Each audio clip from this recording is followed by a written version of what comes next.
vraiment de tout et son contraire aussi d'ailleurs. Épargne sécurisée mais qui rapporte pas grand-chose, ou alors des placements plus risqués, avec des promesses parfois un peu folles. C'est pas toujours simple, hein. Non, c'est vrai. Justement, l'idée aujourd'hui, c'est d'essayer de démêler un peu tout ça, de clarifier les grandes options qu'on a entre l'épargne classique, disons, et puis les investissements où il y a une part de risque. Surtout qu'on est dans un contexte avec l'inflation qui fait un peu le yo-yo, les taux qui montent, qui baissent. Et puis bon, on a envie que notre argent travaille un peu, c'est légitime. Alors allons-y, décortiquons ça. Parfait. On commence par la base, le plus simple, le plus sûr. Livret A, LDDS, on les connaît bien, mais rappelons peut-être l'essentiel. Oui, c'est vraiment le socle. Liquide, capital garanti par l'État. Le taux pour 2025, c'est 3%. Et c'est net d'impôts, net de prélèvements sociaux. L'argent est dispo tout de suite. C'est ça. Idéal pour ce qu'on appelle l'épargne de précaution, le fameux matelas de sécurité.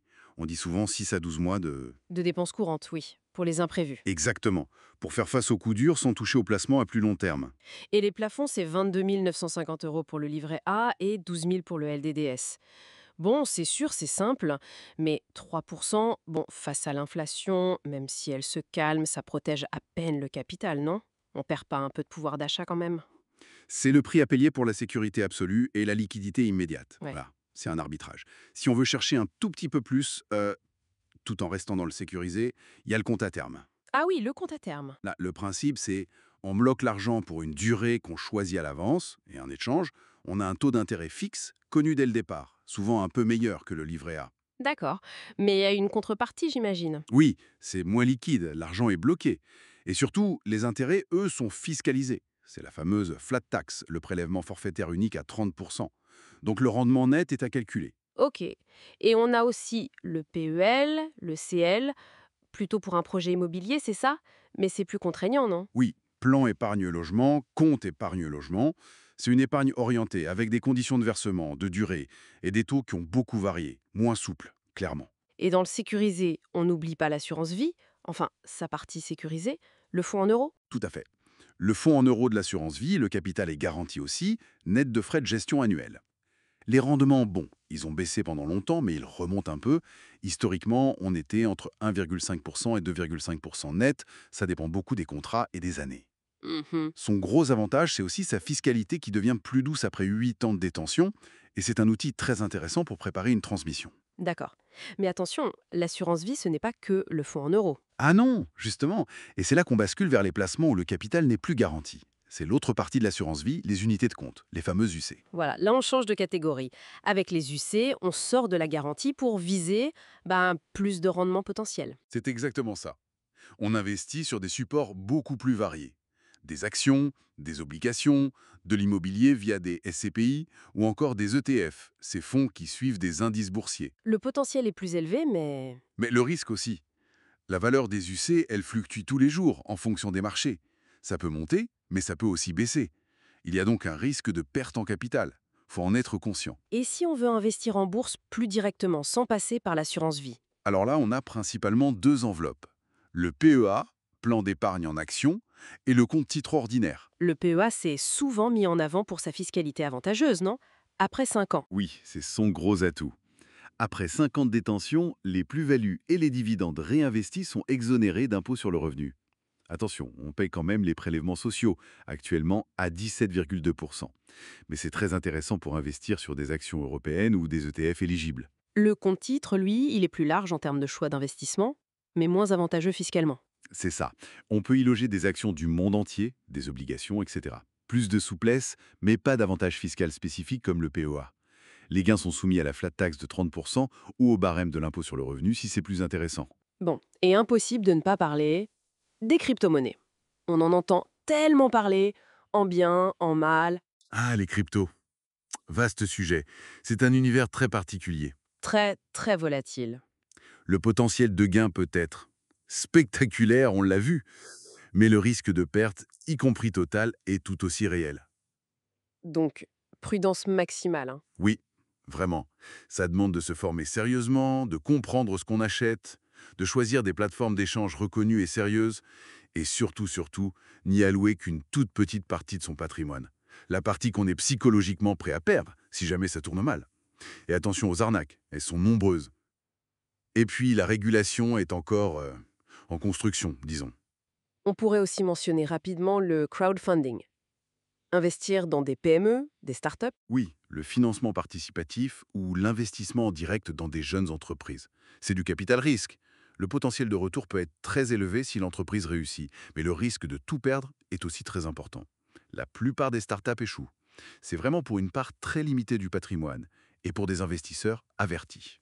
D'accord. Bon, on a brassé pas mal d'options là, de la plus sûre à la plus épicée, dirons-nous. Comment on fait le tri alors? Comment on choisit entre sécurité et risque? Ben, il n'y a pas de réponse unique, évidemment. Ça dépend vraiment de chaque personne. Mais il y a trois grands critères à considérer. Lesquels? Premièrement, l'horizon de placement. Est-ce qu'on a besoin de cet argent dans 2 ans, 5 ans, ou est-ce que c'est pour la retraite dans 30 ans? Plus l'horizon est long, plus on peut se permettre de prendre du risque pour viser du rendement. Logique. Deuxièmement, La tolérance au risque, c'est très personnel ça. Est-ce qu'on dort bien la nuit si on voit son portefeuille baisser de 10% ou 20%? Quel niveau de fluctuation on est capable d'accepter psychologiquement, ouais. la fameuse aversion au risque. Exactement. Et troisièmement, quels sont les objectifs personnels?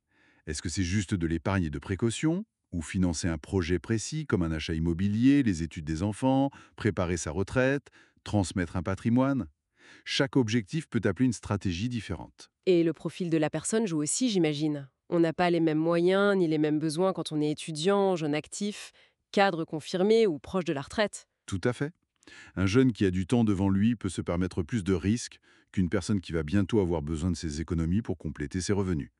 Donc au final, il n'y a pas de solution miracle universelle. Alors, quelle stratégie adopter? Tout mettre sur le livret A, c'est dommage. Tout en action, c'est risqué. L'approche la plus souvent conseillée, c'est la diversification et une stratégie un peu hybride. Combiner les deux mondes, en quelque sorte. Par exemple, Vas-y. une base solide, liquide et sécurisée. Livret A, LDDS, peut-être un peu de fonds euros pour l'épargne de précaution et les projets à court terme. Ensuite, une partie investie sur le long terme pour la croissance, via un PEA avec des ETF diversifiés ou des UC en assurance vie.